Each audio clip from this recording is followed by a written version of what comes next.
pupuh ladrang, laras pelog, ngagamarkeun banyol tapi bari nyindiran. Mokahaan.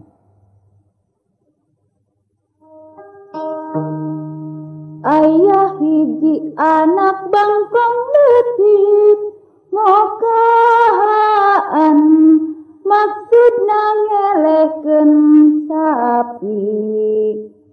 Nahan napas antukna bitu betengna.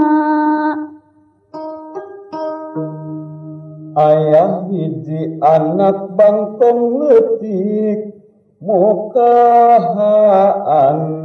maksudna ngelehkeun sapi. Nahan napas antukna bitu betengna.